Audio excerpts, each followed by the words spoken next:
So.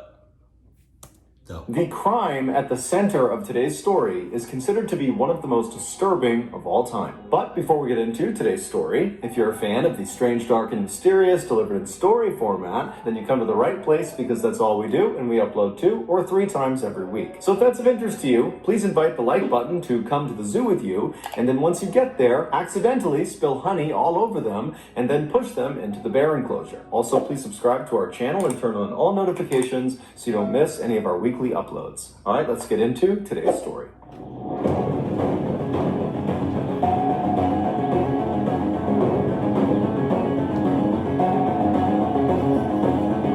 What is it? The Happy Boy. Disturbing age. Austin Harif was born on December 21st, 1996, to a dentist and a pharmacist. They lived. So he was what? I was born in 1993, that's 3 years. I'm 96, I'm 28. So 28 minus 3, that is 20. Okay, got it.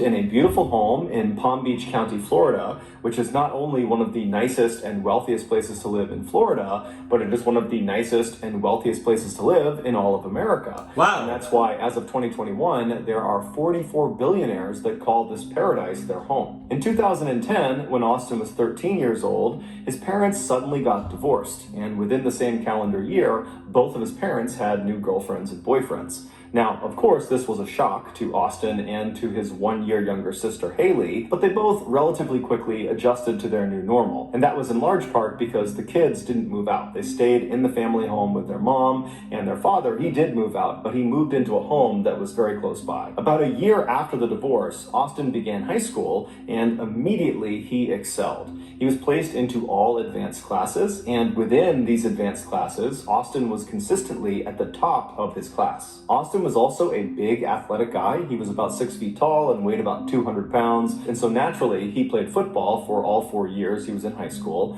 And for 1 year, his sophomore year, he also wrestled. But despite his size and willingness to play these very rough physical sports, Austin was not an aggressive guy. In fact, his football coaches actually used to criticize him for not being aggressive enough. And on game days, they would try to make him mad in hopes that would inspire him to go out there and smash some people. But wow, that's fucked up, man. Hey, I'm not a violent, angry person, right? But if you like, I'm a Taurus, right? So if you get me to that certain point, I'ma hold that energy, man. When I'm pissed, I am pissed for a long time.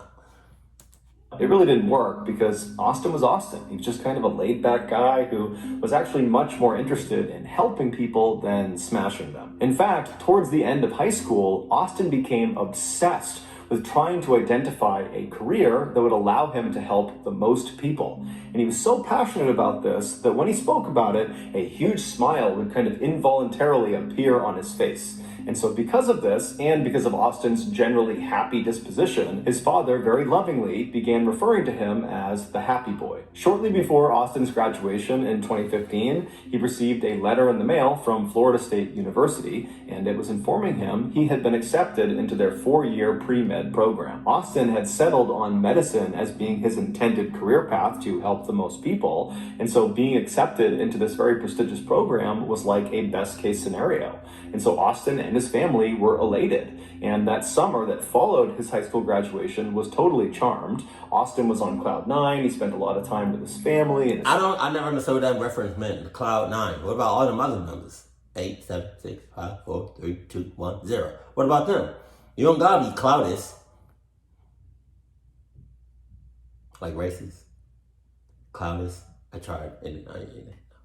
And then finally, at the end of the summer, his family packed all of his stuff into the car and they drove 6 hours north to Tallahassee, where the Florida State campus was. They helped move him into his dorm, and then afterwards they gave him a big hug, said good luck, and they left. And I'm sure on their ride back, the family members thought to themselves, Austin is doing so great. He is not only ready for college, he is ready to be an adult. He's ready to live on his own and be responsible. And at the end of Austin's first year in college, that supposition about him ready to be an adult seemed to be accurate. Austin got excellent grades, he met a nice girlfriend, and even though he wasn't playing organized sports like football, school, he had found another athletic outlet in bodybuilding, and he had actually built a decent-sized social media presence around bodybuilding and fitness. But underneath all of this public success Austin was having that year, he was actually struggling a lot of the time. He just wasn't telling anyone. In a journal he kept, he documented a deep sense of inadequacy caused primarily from his sense that his peers didn't accept him. And so he would write endlessly about how if he could just stop being so shy and be more assertive and outgoing, that more people would embrace him and would like him and would accept him. Over the course of that year, Austin also started abusing different substances. Those included things like alcohol, marijuana, and Vyvanse. Vyvanse is a drug that is a stimulant, and it's used to treat people with attention deficit disorder. He also experimented with hallucinogenic drugs like acid and mushrooms, and he also tried MDMA, which is kind of like a cross between a stimulant and a hallucinogenic. And those are just the drugs that we are aware he was taking. It's entirely possible he was taking other drugs too. Regardless, Austin began oscillating between the high of whatever drug or combination of drugs he was on to the low of his sober mind, which was totally saturated with anxious and depressive thoughts. Before the end of the school year, Austin was secretly poised for a full-blown mental breakdown, and it seemed like he knew it was coming too. In the last month before the end of school, his internet search history is filled with questions like, "I think I'm crazy, what do I do?" And "How do you know if you're crazy?" And "How to deal with obsessive thoughts?" And "Do I need to sleep?" And "What happens if you don't sleep?" It was clear he was starting to question his own sanity. When Austin finally returned back home from Florida State that summer, his family immediately noticed there was something wrong with Austin. Within a few days of being home, Austin had moved his bed from his bedroom down into the garage, claiming that the reason he did this was because the house was full of demons. At night, instead of sleeping, Austin would patrol the house. He would literally just walk all around the house all night, never stopping, and every 2 hours he would knock on the bedroom doors of his family members and loudly announce that he was guarding them from the demons in the house. Now, you can imagine how his family felt at the time. All them pills he taking, or he possessed. This was so unbelievably weird and totally out of character that they just didn't really know what to do. Even though it was obvious there was something wrong, they didn't jump into action. Instead, the only thing they did at first was to just start locking their bedroom doors at night to prevent Austin from coming inside during his nighttime patrols. But as the summer progressed and Austin continued to act totally weird with no explanation, his family began to become convinced that he must be on drugs, that is what would explain all of this totally strange behavior. And so when they confronted him about his drug use, he would admit that he was taking drugs, lots of different drugs, psychedelics, stimulants, you name it. He's taking all these drugs. And so naturally, his family latched on to his drug use as being the root cause of his very strange behavior. And so they focused their efforts almost exclusively on getting Austin clean again. But towards the end of the summer, Austin said he wasn't taking any drugs, but Austin was still acting totally crazy and unhinged. And so around mid-August, the family decided they had to utilize something called the Baker Act. Under the Baker Act, individuals in Florida who are suspected of severe mental illness can be detained for up to 72 hours at the behest of their loved ones. And during these 72 hours, this individual is thoroughly assessed to see what's going on with them. And then at the end of those 72 hours, they are given a treatment plan that their family is supposed to help them enact. But before the family could utilize the Baker Act, something horrific happened. On the morning of August 15th, one of Austin's very close friends, who he had known since second grade, said Austin just showed up at his house without calling ahead of time or letting him know, which was very uncharacteristic. And when this friend opened the door to see what Austin wanted, Austin just asked him, "What year was I born?" What the hell? The friend says, 1996. And as soon as Austin heard this, he didn't give a reaction to it. He just turned around and he left.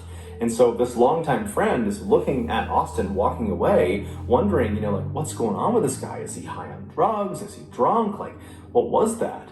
So the friend goes back inside his house and he's thinking to himself, like, what should I do? And so after a couple of minutes, he decides, you know what, I gotta call Austin and make sure he's okay. So he calls Austin picks up, and it's unclear what they talked about on the phone, but the friend convinced Austin to come back to his house and to just spend the day with him. But really, the friend just wanted to make sure Austin was okay. And so Austin comes back to the friend's house, and then the two of them actually would leave the house and meet up with some of their other friends that were in town that summer, as well as meet up with Austin's sister.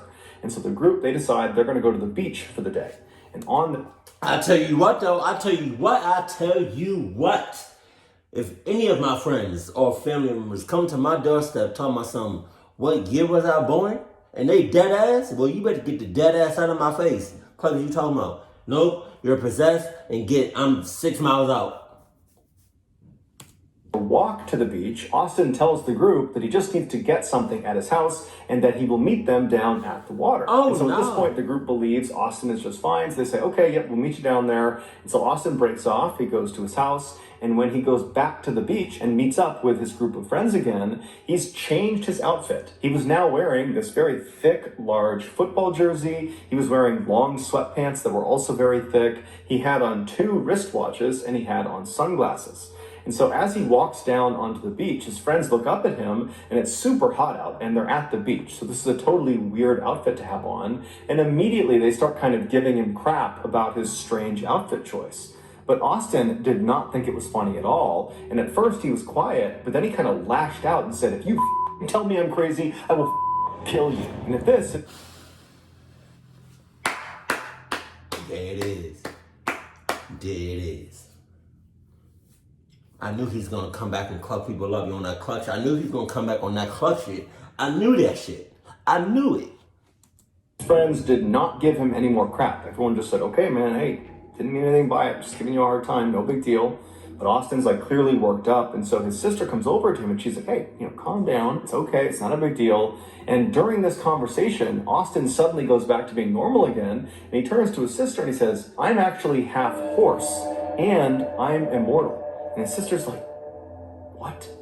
You really need to get professional help. You need to see a therapist or a psychologist or something. Something is wrong with you, and it's been wrong all summer. You need to get help. Now, apparently, Austin actually responded to this very positively. And he said, I agree. There is something going on, and I do need to get help. You're right. And so after that, Austin and the rest of the group, they stayed at the beach for several hours. And then in the evening time, Austin, his sister, and Austin's very close friend, who was the guy that saw Austin in the morning when he asked, what year was it born, they all said they had to leave. And so the trio, they leave the beach and they head to Duffy's, which was a restaurant in town. And they were going there to meet up with Austin's father and his father's girlfriend. And so as they're getting to this restaurant, they're walking along the sidewalk, they're nearing this restaurant, when suddenly Austin turns to his sister and says, hey, I need to test out my immortality. And he just turns away from her, away from the sidewalk, towards traffic, and just starts walking into traffic like he's going to let a car hit him to test his immortality.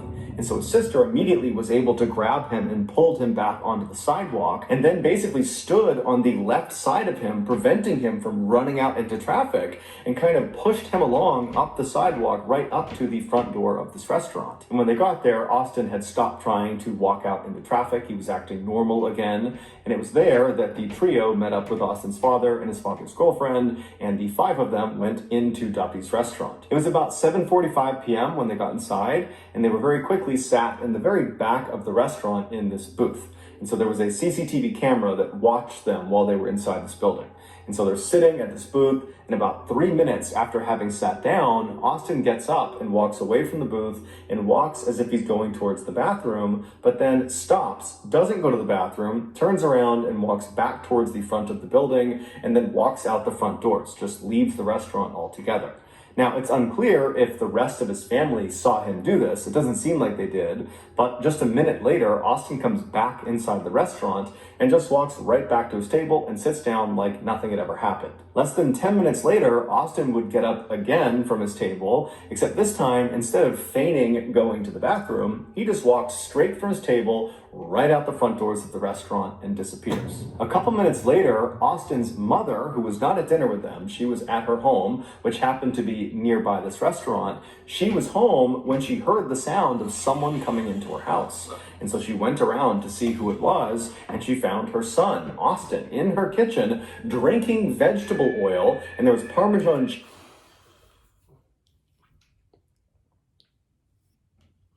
This is just like that video that he did with it's called The Most, or something like Clucked Up Investigate or Interrogation. Then you realize that that person had like 4 bullet holes in his man. This is kind of like that. Like, what the hell is going on? Is all over the counter that apparently he had been eating as well. And so she runs up to him and she grabs the vegetable oil and she puts it down and she tells him to stop, at which point Austin does stop. And then I guess Austin just went up to his room and he changed out of his clothes because perhaps he got oil all over his shirt. And then his mom just drove him back to the restaurant. And so she watched him get out of the car and she watched him go through the front door and then she drove off. And so about 30 minutes after he left that second time, Austin walks through the front doors of the restaurant. He's got a different shirt on, different hat on, and he just walks to the back of the restaurant where his sister, his friend, and his father's girlfriend are, and he sits down like nothing had ever happened. At first, it looks like everyone at the table is just silent. But then Austin's father very clearly says something to Austin, and it seems kind of hostile. And it would turn out Austin's father, who loved his son, was just totally at a loss for what to do with him. And he said to Austin when he sat back down, "What is wrong with you?" And at this, Austin just stands up and presses his father's face back up against his seat, kind of pinning him there. And then at some point, he just lets go, he leaves the booth, and he walks right out of the restaurant for a third time. Austin's friend, who was eating with them, he got up and kind of chased after Austin, but he was about 30 seconds behind him, and so by the time he got outside, he didn't know where Austin went, and so he quickly came back in the restaurant. He told the rest of the group he didn't know where Austin was, and so at this point, Austin's father's girlfriend would actually call the police and report Austin missing. They knew he was totally unhinged, and they didn't know where he was going to go, if he was a threat to himself or someone else, and so they figured they should just tell the police and have the police go find him. About 4 miles away from this restaurant, 53-year-old Michelle Mishcon was sitting in her garage watching TV. Normally, she would be joined by her husband, 59-year-old John Stevens, but he was out walking their dog. So for the time being, Michelle was alone. The couple had been married for roughly 20 years. They had 3 kids together from previous marriages, and they were just totally in love with each other. Come on, man. Come on, man. Don't do it to him. Don't do it to him. That garage was like their happy place. That was basically like their living room. They loved having the door wide open so they could wave to neighbors and flag people down to have a drink with them or just chat with them. They were just known to be a very happy, loving couple that were fun to be around. And according to their kids, they had both recently retired. John retired from his landscaping company that he owned, and Michelle retired from her financial advisory job. And the two of them were apparently both just really excited about retirement life. They were excited to spend more time together and go out with their friends and go out fishing on their boat with their dog, and then also spend as much time as they could just lounging back in their garage. John and Michelle's neighbor across the street was a middle-aged man named Jeff Fisher. That couple that was, that he just described seemed like a very happy couple. Don't do it to him. Fairly close with the couple. He would usually watch their dogs anytime they went away, and he would often go in their garage and have a drink and just kind of hang out with them. And so this particular night, he was over in his house and he was going to bed early. So he laid down in his bed, he's getting ready to go to sleep, when he hears some strange sounds coming from outside his window across the street over near John and Michelle's property. And so Jeff sits up in his bed and kind of strains his ears to see what it was that he heard. And as he's trying to listen for some faint sound, he suddenly hears a blood-curdling scream, a woman's scream, coming from across the street. And so Jeff instantly leapt into action. He jumped out of his bed, he ran downstairs, and he ran out his front door, and he looked across the street, and he saw this unknown man, some young man that was slamming the car door of Michelle's car that was parked in her driveway, and he begins walking up the driveway, and at the top of the driveway, Jeff sees Michelle is standing in the garage, and she looks totally terrified, and she's facing this unknown young man.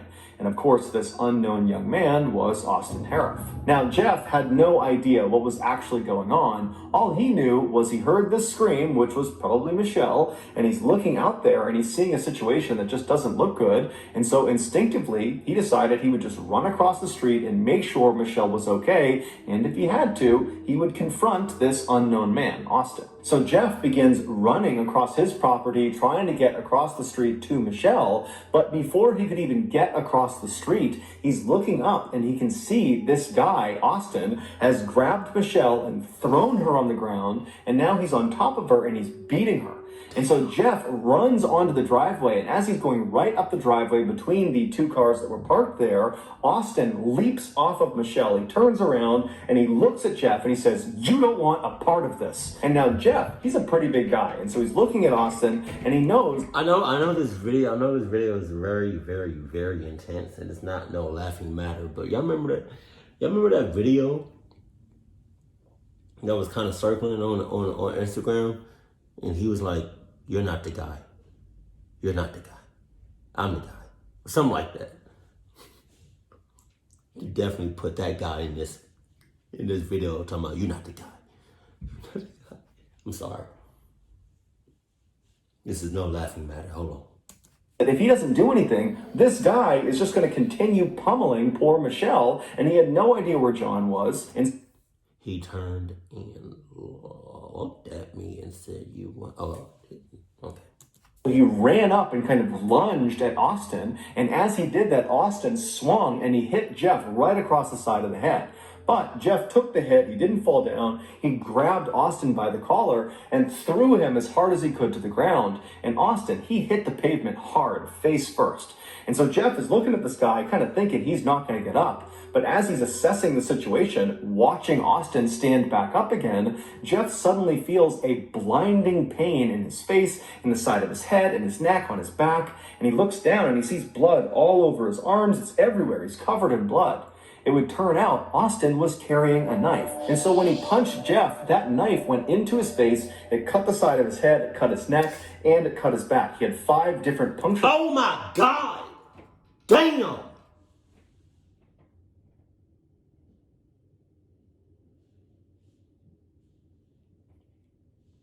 God. You know what's clucked up? When they was at the restaurant, if his friend, I feel like, was a little closer to him than 30 seconds, he could have prevented this from happening. Oh my God. But I don't think he would have known that. Because he said that he was about MrBallen. Mr. Ballen said that at the restaurant, his friend was behind him, roughly, or give or take, 30 seconds behind him. Man, if his friend was just even a little bit closer, I feel like he would have just saved all of this from happening. From that one swing. And so Jeff believed at the time this was a potentially fatal wound. He was worried perhaps his jugular had been struck and he was bleeding to death. And he's seeing Austin stand back up, coming right after him with this knife. And so Jeff decides their only chance is for him to run and call the police. And so he runs into Michelle's property. He's thinking that he's kind of drawing this guy towards him away from Michelle. He runs into their property, kind of slams into all their doors. He goes out a back door and then he loops around the property and then he makes a run for it straight across the street to his house. Never once did he turn around to see if this guy was after him. He figured he was right behind him. He gets to his house, he runs inside, he locks the door, and then he calls 911. Police and medical. Young man beating up a woman across the street. Are either of them injured? Can you tell from where you are? Yes, there's a girl laying on the ground. He beat her up. I ran over there. I'm bleeding profusely here at the moment. Okay. I don't know what happened. Can you tell if she's conscious? No, he does not appear so, no. I've been stabbed in the back. I'm bleeding pretty bad. After the call is placed and Jeff is certain that help is on the way, he's barely conscious, but all he can remember thinking was, I hope this maniac, Austin, has abandoned his attack and just run off. Or, I hope John has come outside and he's helping his wife. But unfortunately, all Jeff could hear was the sound of Austin across the street making these loud, animalistic grunting sounds. And at the same time, he hears the sound of someone screaming at the top of their lungs. He doesn't even know if it's one person, if it's two people, if it's male, if it's female. All he hears is screams and grunting sounds. And then seconds later, the police show up. The following narrative is the account of the second responding officer, who we'll just call Dan, and the first responding officer we'll just call Kristen. And so Dan, he comes flying down the street, he's got his sirens on, and he pulls in right behind Kristen's cop car, which is parked right out in front of John and Michelle's property. Kristen is already running up the driveway, her gun is out, she's getting ready to engage somebody at the top of the driveway. And so Dan, he hops out of his car, he's got his hand on his gun, and as he turns to run up the driveway, his view is obscured. There are two cars parked in the driveway, and so he can't see what's at the top of the driveway that Kristen's apparently getting ready to draw her gun on. But as he begins running up the driveway, he sees there is this massive 6-foot wide stream of blood just coming down the driveway. And so he goes around the left side of the left car, he goes up and he sees Kristen right at the top of the driveway. She's got her gun aimed at the ground right in front of the car, so he can't see what's in front of the car yet.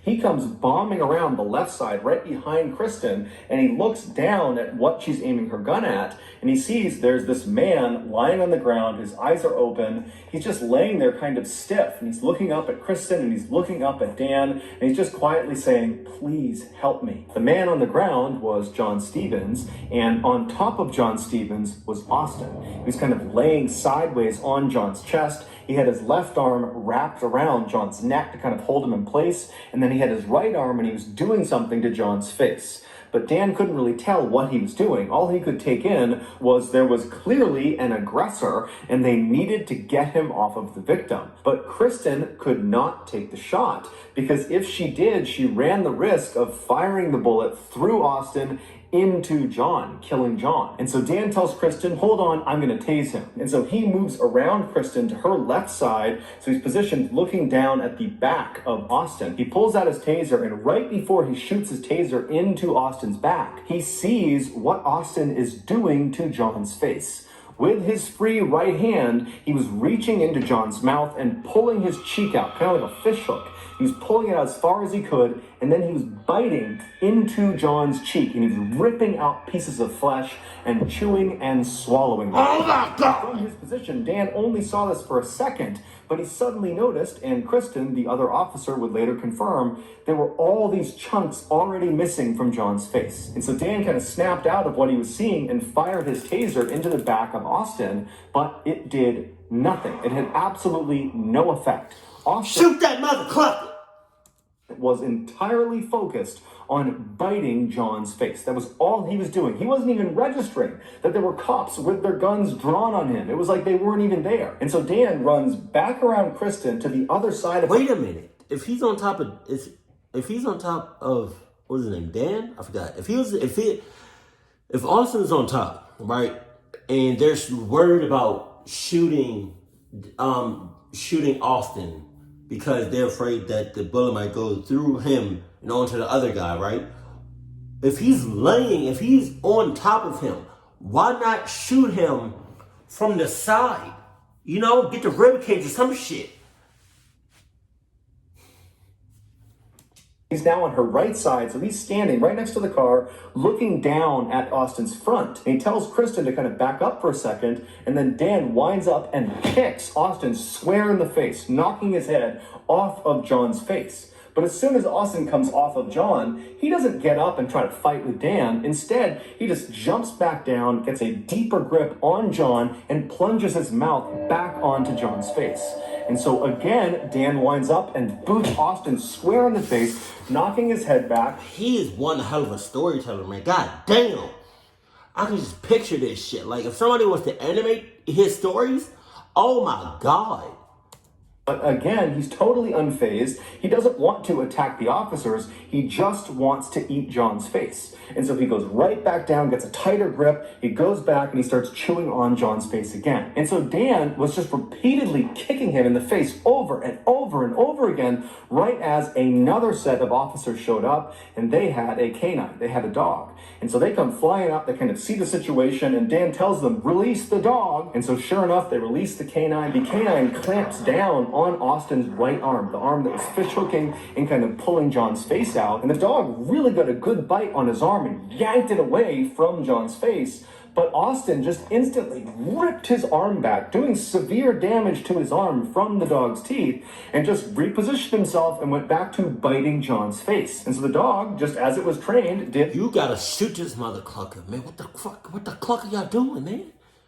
Another bite. It grabbed back onto Austin's arm and it pulled it off of John's body, and so his arm is back like this again, and Austin, again, unfazed, just yanked his arm out of the dog's teeth, again shredding the muscles of his arm, and gets back in position and continues to eat John's face. And then finally the dog gets another bite into Austin's arm, and this time when the dog managed to yank Austin's arm away from John, Dan timed it so he booted Austin square in the face right as his arm was being pulled back, and he hit him hard enough that Austin actually flew off of John and landed on his back. And as soon as he was on the ground, Dan actually leapt over John and landed on Austin's face, smashing his head into the cement, which kind of stunned him for a second. And as soon as he was stunned, Dan whipped out his handcuffs, threw it over one of Austin's wrists, and began pulling him by the handcuff up the driveway away from John. But as soon as he had some separation and Dan went to put the other handcuff on Austin, Austin began fighting back, and he looked up at Dan and he screamed, "Kill me! I'm eating humans! Kill me!" Dan didn't even know what to do, and so he's trying to put the other handcuff on him the whole time. Austin is screaming, "Kill me! Kill me!" And so other officers had to run in, and then finally, after 3 other officers came over, they were able to hold Austin down long enough to get both handcuffs on him. After Austin was finally restrained, the officers checked on the victims. They checked on Michelle, who was in the garage, and unfortunately she was deceased. She had died from blunt force trauma. And John, even though he had been alive when the police first showed up, he had succumbed to the multitude of injuries he had sustained, from stabbings to beatings to having a portion of his face ripped off. It's believed after John came back from his walk, which would have been right after Jeff had been attacked and ran back to his house, John saw Austin in his garage attacking his wife, and John ran in to try to save her. So ultimately John would die trying to save the woman that he loved. Their dog would survive the attack. It was unharmed, and it was given to one of their children to take care of. And Jeff Fisher, the neighbor who tried to save John and Michelle, he would survive the attack and make a full recovery. After Austin was finally handcuffed and was laying restrained on the driveway, he suddenly became unresponsive. He was rushed to the hospital, where it was determined he had drank some poisonous chemicals, most likely from inside of John and Michelle's garage, and that was what was causing his organs to fail. Ultimately, Austin would go into a coma for 11 days from whatever he ingested, but the doctors were able to save his life, and so he would come out of that coma and he would make a full physical recovery. It was initially assumed that because of Austin's drug abuse history, that he must have been on some drug when he perpetrated this heinous crime. It was speculated that he could have been on bath salts or flakka. I don't give a cluck. Bow, bow. Clicks. Are these synthetic hallucinogenic drugs, which are very powerful, and at the time they were quite popular in Florida, and they'd caused some other users to go on these kind of wild, violent rampages. And so it seemed to make a lot of sense that he must have been on one of those. But when Austin's toxicology report finally came back, it showed he only had a very small amount of THC in his system, which is the drug found in marijuana, and then the other drugs that were in his system were all induced by the doctors and nurses at the hospital, which meant at the time of this attack, Austin was effectively sober. When the police asked Austin, "Why did you do this?" he initially said, "I don't remember, I don't know," but eventually he would open up and he would tell this story that Why does the cop on the left, why does he look so familiar? He just, I don't know, he just has that face. Sane person could possibly understand. He said after he left that restaurant where his family was that third time, after he fought with his father and he stormed out, after that, he saw this dark figure outside with a white face. And he knew immediately that this figure was evil. And so instinctively, Austin began running away from this evil figure. And so he ran about 4 miles into John and Michelle's neighborhood. And when he got to this neighborhood, a neighborhood he was not familiar with, that he didn't intend to go to on purpose, he just kind of wound up there. He said he saw this brightly lit up garage, and he ran up into it, believing he could enlist the help of the people inside of this house, and that they would help him defeat this evil figure that was lurking somewhere nearby. And so he runs up into this garage, which happens to be John and Michelle's garage, and Michelle is in there. John is not. He's out for the walk with his dog, and Austin approaches her and tries to get her to help him, but he probably came off looking completely insane, and Michelle screamed. At which point, Austin said he believed Michelle was a witch, and so he pulled out his knife and he attacked her. And then after she fell to the ground, Austin said he drank a bottle of alcohol or something, which we now know was most likely very poisonous lawn chemicals that was just in the garage. After he drinks that bottle, he turns around and now he's looking out of the garage towards the street. And he said he saw this other figure in the doorway with a dog next to him. And then Austin said his mind just went blank. It's believed the figure he saw in the doorway was John Stevens returning from his walk, but we don't know for sure, and frankly, this story is pretty incoherent to begin with, because it doesn't account for the fact that before John came back, Austin had been grappling with Jeff Fisher and stabbing Jeff Fisher, the neighbor. But Austin would say he has no recollection of encountering Jeff Fisher, he has no recollection of John or what he looked like, and he certainly doesn't remember biting John's face, and he had no memory of any interactions with police. He said that basically he turned around, he sees this figure, this dog, and then his mind went blank, and then he woke up about 2 weeks later in the hospital. Now, when his story went public, a lot of people just were not willing to accept that story. They said he was making it up so he could plead insanity at his trial and get a lesser sentence. But a world-renowned forensic psychologist named Philip Resnick, who had worked on many high-profile cases before, he did a lengthy assessment of Austin, and he came to a very different conclusion than the public. In his 38-page report, Resnick points out the fact that Austin continued to bite John's face even when he was being openly threatened with being shot by the police officer standing right over him. He continued to bite John's face after he was tased. He continued to bite John's face after he was kicked in the head repeatedly. He continued to bite John's face after a dog repeatedly bit him. This all suggests that Austin was truly in a psychotic state when this attack occurred. A sane person, even under the influence of drugs, will retain a basic survival instinct. They will try to protect themselves. So when there are guns pointed at them, or they're being physically harmed, or there's threats of violence, they'll do things to protect themselves. But Austin didn't. It was like he had no idea about anything else except John's face. Resnick specified that the type of psychotic episode that Austin was suffering from on the night of the attack is something called clinical lycanthropy delusions. What the Clinical hell? lycanthropy is a very rare occurrence where an individual believes they are no longer human. And almost always what they believe they are is something akin to a werewolf. And in Austin's case, it's not that hard to figure out why you might reach that type of conclusion. He had told his sister that he believed he was half horse, and then on a couple other occasions, he had told his other friends that he believed he was half dog. And then, of course, on the night of the attack, after he killed Michelle, he pounced literally on John and began eating his face while making those loud, animalistic grunting sounds. This is behavior that is certainly on par with what you would expect a werewolf to do in a movie.